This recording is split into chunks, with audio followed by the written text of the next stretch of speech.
Hello po sa inyong lahat. Ako po si Jay Magarfi. Nag-aanyaya po sa inyo na panoorin niyo po ang OHC video sapagkat kung kayo po ay may mga katanungan at medyo naguguluhan, lalong-lalo na po sa patungkol sa Torah, dito po masasagot ang inyong mga katanungan. Ituring niyo po itong blessing sa inyo kung kayo po ay nakaunawa at nasiyahan sa inyong panonood sapagkat para sa akin po, ito po ay biyaya sa akin sapagkat dito nasagot ang lahat ng aking katanungan at ang gumugulo sa aking isipan.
Masayang balita mga Ophirians, naririto na ang Serpent Seed Part 4. Bago tayo magpatuloy, mariin naming ipinapayo sa mga bagong subscribers or viewers na panoorin muna mula sa umpisa ang Creation Series bago tumuloy dito sa Babylon Series. Wala po kayong maiintindihan sa videong ito kung lalaktawan ang mga naunang video. Sa sinundang video, huminto tayo sa Noah's Flood at nag-iwan tayo ng katanungang sino ang serpent seed sa Noah's Ark na nagpatuloy pagkatapos ng baha. Hindi nyo aakalain na ang susi para masagot ang katanungan na yan ay matatagpuan sa pangyayaring nalasing at nakatulog si Noah ng nakahubad. Genesis chapter 9 verse 18 hanggang 27. The sons of Noah who came out of the ark were Shem, Ham, and Japheth. Ham was the father of Canaan. These were the three sons of Noah, and from them came the people who were scattered over the whole earth. Noah, a man of the soil, proceeded to plant a vineyard. When he drank some of its wine, he became drunk and lay uncovered inside his tent. Ham, the father of Canaan, saw the nakedness of his father and told his two brothers outside. But Shem and Japheth took a garment and laid it across their shoulders. Then they walked in backward and covered their father's naked body. Their faces were turned the other way so that they would not see their father's nakedness. When Noah awoke from his wine and found out what his youngest son had done to him, he said, "Cursed be Canaan, the lowest of slaves will he be to his brothers." He also said, "Praise be to the Elohim of Shem. May Canaan be the slave of Shem. May Elohim extend Japheth's territory. May Japheth live in the tents of Shem, and may Canaan be the slave of Japheth." Yung mga hindi po well-versed sa English, pakibasa nyo na lang po yan sa Tagalog. Ganito po ang nilalaman ng talata. Pagkatapos ng baha, ang lumabas sa ark ng mga anak ni Noah ay sina Shem, Ham, and Japheth. Pansining mabuti na hindi pa isinisilang si Canaan noong lumabas sila sa ark, pero binigyang diin agad ni Moses na ang ama ni Canaan ay si Ham. Si Noah ay naging man of soil, ibig sabihin, farming ang pinag-aabalahan niya. Nagkaroon siya ng vineyard o taniman ng ubas. Noong namunga na, gumawa siya ng alak, uminom, at siya ay nalasing. Siya ay nakatulog ng hubad dahil sa kanyang kalasingan. Ang kanyang kahubdan ay nadiskubre o tiningnan ni Ham at ito ay nagkwento sa kanyang mga kapatid na sina Shem at Japheth. Ang ginawa naman ni Shem at Japheth ay kumuha ng blanket o kumot, inilagay nila sa kanilang likod hanggang balikat at patalikod silang naglakad papunta kay Noah para ito ay takpan. Noong nagising si Noah at nalaman niya ang ginawa ni Ham, nagalit siya at isinumpa niya si Canaan na anak ni Ham. Pansinin na si Ham ang may kasalanan, ngunit ang isinumpa ay ang anak niyang si Canaan. Matagal nang pinagtatalunan kung ano talaga ang kahulugan ng pangyayaring ito. Gagamit tayo ng mga guide questions para malinaw ang pagtatalakay. Number 1. Ano ba talaga ang kasalanang nagawa ni Ham? Number 2. Bakit si Canaan ang isinumpa at hindi si Ham? Number 3. Bakit ang parusa ay damay ang buong henerasyon ni Canaan? Number 4. Bakit binigyan diin ni Noah na ang Panginoon ni Shem ang purihin? Malalim po at sobrang matalinhaga ang kwentong ito. Hindi ito mauunawaan ng mga taong ayaw tanggapin ang kaalamang ibinahagi ng Ophirian Heritage tungkol sa Serpent Seed sa Creation Series. Kaya hanggang ngayon, wala pa rin katapusan ang kanilang pagdedebate tungkol sa isyong ito. Sagutin natin ang guide question number 1. Ano ba talaga ang kasalanang nagawa ni Ham? Ang talinhaga ng kasalanan ni Ham ay matatagpuan sa verse 22. Ham, the father of Canaan, saw his father's nakedness and told his two brothers outside. Paraphrase natin, saw the nakedness of his father. Dito nagsimula sa saw the nakedness ang iba't ibang interpretation. Ito ang madalas na sinasabi ng iba't ibang mga relihiyon at sekta. Una, ang ibig daw sabihin ng saw the nakedness ay nakipagtalik daw si Ham kay Noah. At dahil wala naman daw consent si Noah, dahil tulog nga, lumalabas daw na ginahasa siya ni Ham habang natutulog. Tapos, ikakabit ang Sodom and Gomorrah at dudugtungan ng rhetorics tungkol sa mga makasalanan na ibubulid sa dagat-dagatang apoy, etc. etc. Napakaganda nga namang sermon, pero tinabunan ng doktrina ang totoong kahulugan ng kwento. Ano ang analysis ng Ophirian Heritage? Una, dapat kunin ng buo ang phrase na saw the nakedness of his father. Kapag tinanggal mo ang of his father, mali na ang kahulugan. Kailangan ding tandaan na ang phrase na saw the nakedness of his father ay pareho lang sa uncovered the nakedness of his father. Ibinigay ang kahulugan niyan sa Leviticus at Deuteronomy. Ganito ang sinabi ng Leviticus. Matatagpuan sa Leviticus chapter 20 verse 11. The man who lies with his father's wife has uncovered his father's nakedness. Both of them shall surely be put to death. Their blood shall be upon them. Sa Deuteronomy naman, ganito ang sinasabi. Deuteronomy chapter 27 verse 20. Cursed be anyone who lies with his father's wife because he has uncovered his father's nakedness. Maliwanag na ang phrase na uncovered the nakedness of his father ay ang pakikipagtalik ng anak na lalaki sa kanyang ina o sa asawa ng kanyang ama. Incest at adultery. Ang kasalanan pala ni Ham ay ang kanyang pakikipagniig sa kanyang ina na asawa ni Noah. Kailan ito nangyari? Habang tulog si Noah? Hindi po literal na tulog si Noah. Gagamit po tayo ng idiomatic expression with due respect sa patriarch nating si Noah. Madalas nating marinig sa ating mga matatanda ang kasabihang tulog sa pansitan.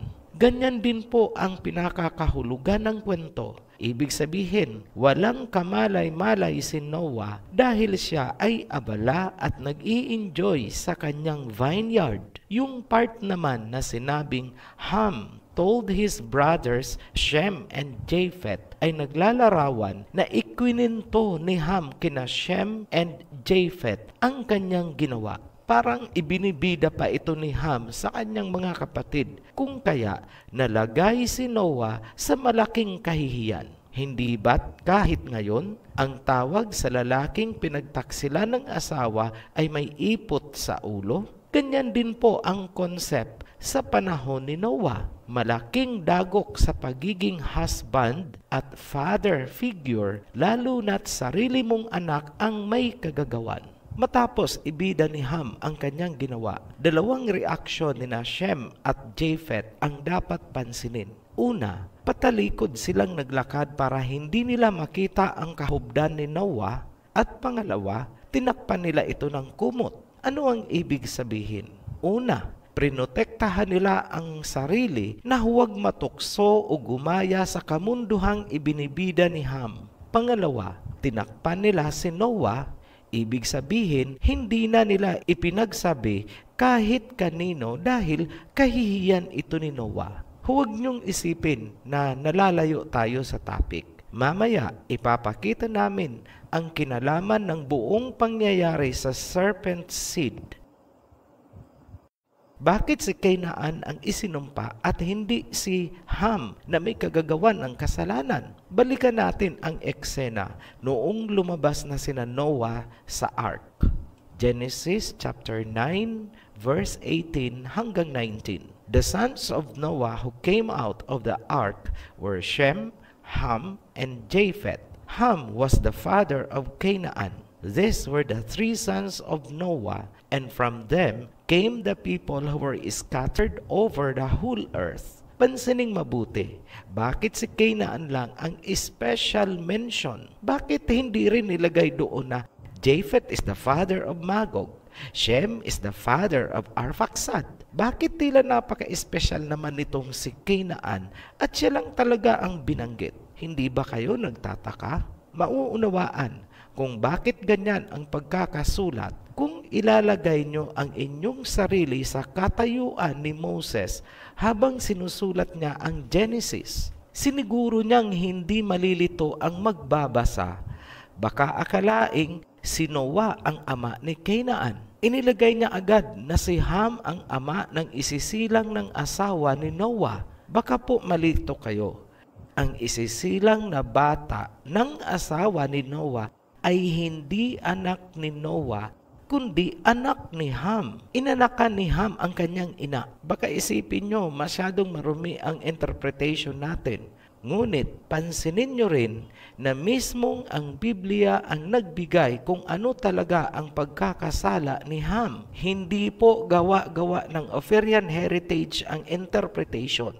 Ngayon, sagutin na natin ang guide question number 2 at number 3. Bakit si Canaan ang isinumpa at hindi si Ham? Bakit damay ang henerasyon ni Canaan? Para masagot yan, kailangan nating buksan ang lihim na pagkatao ng asawa ni Noah. Sino ang asawa ni Noah? Dahil hindi pinangalanan sa Biblia ang asawa ni Noah, titingin tayo sa mga extra biblical sources at magsasagawa tayo ng cross-check at triangulation kung tutugma ba sa mga sumunod na pangyayari. Consider din natin ang posibleng translation issues bilang pag-iingat. Unahin natin ang Book of Moses, chapter 8, verse 12. And Noah was 450 years old and begot Japheth. And 42 years afterwards, he begot Shem of her who was the mother of Japheth. And when he was 500 years old, he begot Ham. Pansining mabuti na binigyang diin ng Book of Moses na iisa ang nanay ni Japheth at ni Shem. Kaya parang lumalabas na iba ang ina ni Ham. Ayon naman sa Writings of Abraham, chapter 11, verses 1 hanggang 3. And when Noah was 450 years old, he begot a son and he called his name Japheth. 42 years later, he begot another son of her who was the mother of Japheth, and he called his name Shem. 8 years later, Noah begot a son of his wife Naamah, who was of the seed of Cain, and he called his name Ham. Nagtugma na ang Book of Moses at ang Writings of Abraham. Iba ang ina ni Shem at Japheth. Iba naman ang ina ni Ham. Sinabi din na sina Ama mula sa bloodline ni Cain ang ina ni Ham. 3 punto ang naklaro sa writings of Abraham. Una, magkapatid si Shem at Japheth sa unang asawa ni Noah. Pangalawang punto, si Ham ay half-brother lang ni Shem at Japheth sa ama. Pangatlong punto, ang ina ni Ham ay sina Ama na galing sa bloodline ni Cain. Ayon din sa Midrash, Genesis Rabbah at Rashi's commentary, sina Ama ang asawa ni Noah. Ofirian, hindi natin pwedeng tanggapin ang impormasyon na yan dahil wala yan sa Biblia. Tama po kayo, wala sa Biblia. Ngunit, kung papansinin natin, ang mga impormasyon na yan ang nag-bridge sa mga missing gaps ng nasusulat sa Genesis. Ngayon, mag-cross-check na tayo sa Genesis. Sino sina Ama? Genesis chapter 4 verse 22. Zillah also had a son, Tubal-Cain, who forged all kinds of tools out of bronze and iron. Tubal-Cain's sister was Naamah. Ayan, lumutang na si Naamah sa Genesis, kapatid ni Tubal-Cain, at sila ay mga anak ni Lamech. Si Lamech naman ay apo ni Cain sa talampakan. Lumalabas na sina Ama at Ham ang carrier ng serpent seed na sumakay sa Noah's Ark. Tugma ang Book of Moses at writings of Abraham sa Genesis. Lalong titibayan kapag nailabas na natin kung ano ang ginampanan ni Ama sa bandang huling panahon. Ngayon, pwede na nating sagutin ang tanong na, bakit si Kainaan ang isinumpa at hindi si Ham? Unang rason, dahil nasusuklam ang ina ni Kainaan sa Elohim. Paano namin nasabi na nasusuklam sa Elohim ang asawa ni Noah? Una, siya ay lahi ni Cain. Alam niya ang pinagdaanan ng kanyang lahi. Nakita niya kung paanong namatay ang kanyang mga kamag-anak at kaibigan sa baha. Alam ni Naamah na sa lahi ni Cain, siya lang ang nakaligtas at ang kanyang anak na si Ham. May basihan ba ang sinabi nating nasusuklam at kinamumuhian ng asawa ni Noah ang Elohim? Yes. At ano ang parusa kapag kinamumuhian o kinasusuklaman mo ang Elohim? Exodus chapter 20 verse 5. You shall not bow down to them or worship them, for I the Elohim am a jealous El, punishing the children for the sin of the parents to the 3rd and 4th generation of those who hate me. Maliwanag na ang parusa ay napupunta sa mga anak hanggang sa ika-4 na henerasyon kapag kinasuklaman mo ang Elohim. Kaya si Kainaan ang pinarusahan ni Noah ng sumpa. Ofirian, anak naman ni Naamah si Ham. Bakit hindi si Ham ang isinumpa ni Noah? Tama, anak ni Naamah si Ham. Ngunit anak din si Ham ni Noah. Hindi kinasusuklaman ni Noah ang Elohim. Isa pa, si Ham ay saklaw ng covenant ng Elohim kay Noah. Hindi pwedeng sagasaan ni Noah ang blessings ng Elohim kay Ham. Pangalawang rason, bakit si Kainaan ang isinumpa? Si Kainaan ay bunga ng isang pagkakasala na may kinalaman sa genetics na magpapasalin-salin hanggang sa huling panahon. Walang pinagkaiba sa bunga ng pagkakasala ni na Adam and Eve noong nasa recovery period ang tao dahil sa pagkaka-extinct ng lahi ng first couple. Nasa proseso ng renewal ang sangkatauhan sa pamamagitan ni na Adam and Eve noong sumingit ang serpent seed. Matapos ang baha, si Naamah at si Ham na lang ang natitira na pwedeng magpatuloy ng serpent seed ni Cain. Ngunit ang serpent genes ni Ham galing sa ina ay mahina na dahil na-dilute na ito ng pure genes ni Noah. Isa lang ang paraan para muling mabuhay ang serpent genes sa magiging anak ni Ham. Kailangang ang maging ina ng anak ni Ham ay serpent seed carrier din at yun ang ginampanan ng kanyang ina. Ang bunga ay si Canaan. Yan ang pinakamalalim na dahilan bakit si Canaan ang isinumpa ni Noah. Ngayon, dumako tayo sa guide question number 4. Bakit binigyang diin ni Noah na ang Panginoon ni Shem ang purihin habang isinusumpa niya si Canaan? Alam ni Noah na ang sumpa ay unti-unting mangyayari o magkakatotoo sa paglipas ng panahon. Ngayon, bakit very specific si Noah na Elohim or God of Shem ang pupurihin? Bakit hindi niya sinabi na, praise the Elohim of Shem and Japheth? Isa lang ang obvious na sagot. Dahil si Shem ang panggagalingan ng Misaya na isisilang at lahi ni Shem ang magpapatuloy ng pagsamba sa tunay na Elohim ni Noah. Nasagot na natin ang mga guide questions 1, 2, 3, and 4. Ngayon, para lang maunawaan kung paano natupad ang sumpa kay Canaan, mag-pass forward tayo sa panahon na nagkahiwa-hiwalay na ang mga tao mula sa Tower of Babel. Huwag po kayong malilito. Sina Ama at Canaan ay sumabay na sa pag-alis ni Ham sa Shinar, ngunit pagdating nila sa Lebanon, nagpaiwan sa Canaan at Naama at inukupan nila ang Lebanon papuntang silangan sa Jordan River hanggang sa may border ng Egypt sa timog. Sa ancient history, may isang city na pinangalanang Naama sa land of Canaan. Obviously, hango sa pangalan ni Naama. Yan ay isang historical fact na sinuportahan din ng Book of Jubilees. Noong inukupan ni Canaan ang lugar na sinabi natin, isinumpa siya ni Ham at ng kanyang mga kapatid na sina Cush at Mizraim. Ito ang pangalawang sumpa na kinakaharap ni Canaan. Jubilees chapter 10 verse 29 up to 34. Thou hast settled in a land which is not thine, and which did not fall to us by lot.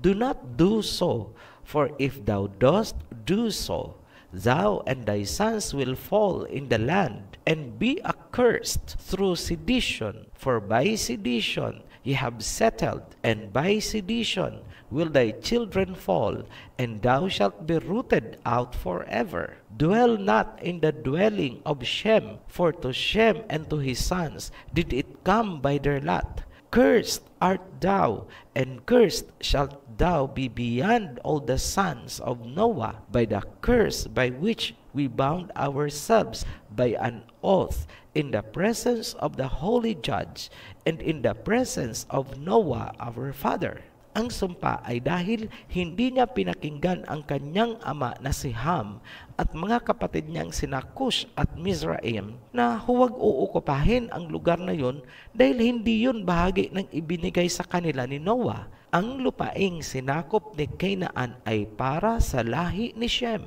Samantala, sina Ham, Mizraim at Cush naman ay tumuloy na upang okupahin ang Africa na ibinigay sa kanila ni Noah. Sa panahong ito, dalawang sumpa na ang kinakaharap ni Canaan. Una, noong nalasing si Noah, magiging servants of servants daw siya. Ang pangalawang sumpa ay galing kay Ham at sa kanyang mga kapatid. Babagsak siya at ang kanyang sibilisasyon. Ngayon, paano natupad ang dalawang sumpa kay Canaan? Mag-pass forward ulit tayo sa panahon ni Moses para maipakita lang ang katuparan ng sumpa kay Canaan. Babalik na lang po tayo mamaya sa main topic na Mystery Babylon. Tapusin na natin ang tungkol sa mga sumpa kay Canaan. Sa panahon ni Moses, pinalaya na ang mga Israelites mula sa pagkaalipin sa Egypt. Ibinigay sa kanila ang lupain na inukupan ni Canaan. Tandaan natin na mula pa sa panahon ni Noah, ang lupaing yun ay talaga namang para sa lahi ni Shem. Hindi naging maayos ang pag-ukupa ng mga Israelites sa lupain dahil nga nag-squatter na doon si Canaan. Mababasa sa Book of Judges chapter 1 verse 27 hanggang 33. Sinabi na ang tribes ni Manasseh, Ephraim, Zebulun, Asher at Naphtali ay hindi nakakuha ng kanilang mga lupain mula sa Canaanites noong panahon ni Joshua. Nakuha lang ang lupain mula sa Canaanites noong si David na ang hari.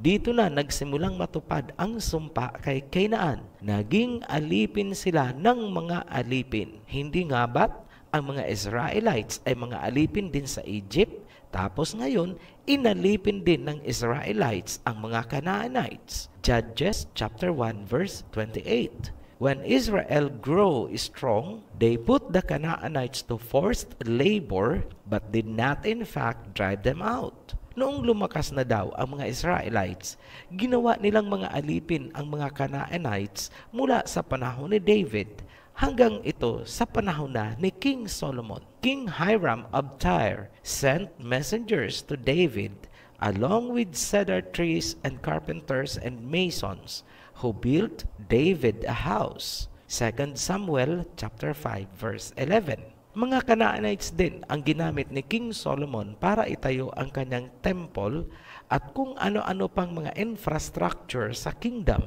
Tandaan niyo po na ang mga Sidonian workers ay mga Canaanites na ibinigay ni King Hiram kay King Solomon para itayo ang temple at palace. Yung pagiging servant naman ng Canaan sa lahi ni Japheth ay maituturing nating nagkatotoo din noong sinakop ng Romans at Greeks ang Tyrians and Carthaginians. Sila ang natitirang sibilisasyon ng Old Canaanites. Ang pagbagsak ng Carthage ay nangyari noong circa 149 hanggang 146 BCE. Historical fact po yan. Ngayon, dahil natapos na natin ang tungkol sa mga sumpa kay Canaan, bumalik na tayo sa main topic kung paano nag-evolve ang Mystery Babylon. Ophirian, bakit hinayaan pa ng Panginoon na mag-survive ang serpent seed sa baha? Sagot, dahil kailangang matupad ang sumpang ito. Genesis chapter 3 verse 15. And I will put enmity between you and the woman, and between your offspring and hers. He will crush your head, and you will strike his heel. Maliwanag ang sinasabi sa Genesis na sa huling panahon pa dudurugin ng seed of the woman, ito yung mga Shemites, ang ulo ng seed of the serpent. Kailangang matupad ang sumpa, kaya hindi pwedeng mamatay agad ang serpent seed. Kailangang maglaban ang serpent seed at ang seed ng woman. Kung titingnan natin mula sa ibang aspeto, parang bahagi yan ng declaration of war sa pagitan ng Elohim at ni Lucifer. Remember, ang lahat ng nangyayari mula pa sa garden ay dahil sa pakikipag-power play ni Lucifer sa Elohim. Balikan natin yung panahong nabunyag ang milagro ni Ham at ng kanyang ina. Importante po ito para maunawaan natin kung paano isinilang ang Mystery Babylon. Matapos ang nangyari sa pagitan ni Ham at ng kanyang ina at ang inabot na kahihiyan ni Noah at matapos din ang pagsumpa kay Canaan, ganun pa rin kaya ang samahan nila? Malamang, hindi na. Hiwalayan na ito. Paano namin nasabi? Unang-una, ang asawa ni Noah ay may kimkim na puot at galit dahil sa baha na ipinadala ng Elohim ni Noah at Shem. Walang ina ang matutuwa na matapos mamatayan ng buong lahi, ngayon naman isinumpa ang kanyang bunsong anak. Tapos, habang isinusumpa ang kanyang bunsong anak, praise the Elohim of Shem. Lalong nag-aapoy ang galit ng asawa ni Noah.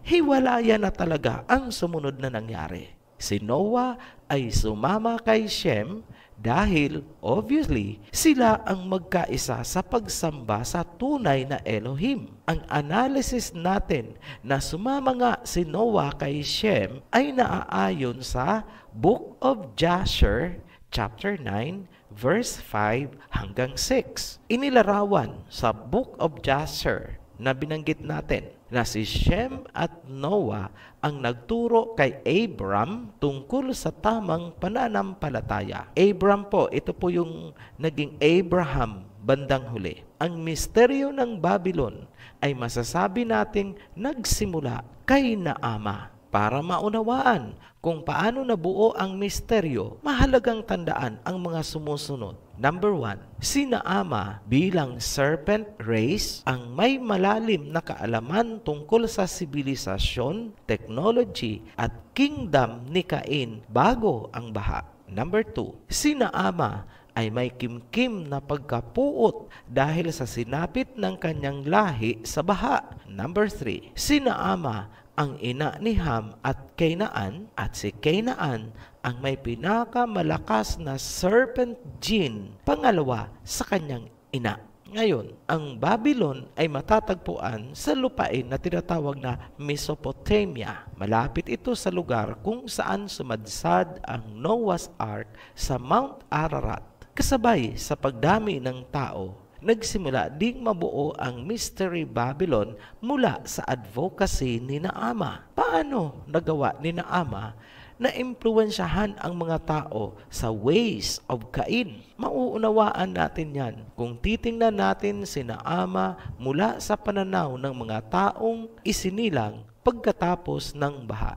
Ganito ang tingin nila kay Naama. Si Naama ay isang mahiwagang nilalang mula sa ibang panahon at nakarating sa kasalukuyang panahon lulan ng napakalaking bangka kasama ang mga hayop. Yan ang tingin ng mga tao kay Naama. Misteryosa bilang pinakamatanda sa lahat ng mga babae. Natural lang, siya ang itinuturing na pinakaina o mother figure ng sangkatauhan. Taglay ni Naama ang mga kaalaman mula sa sibilisasyon ni Cain. Malaki ang naging impluwensya ng kanyang kaalaman sa pagpapasimula ng government, arts, music, science, at higit sa lahat ay religious belief system pagkatapos ng baha. Dito ipinasok ni Naama ang versyon ni Cain tungkol sa Garden of Eden at kung paanong iminulat ng serpent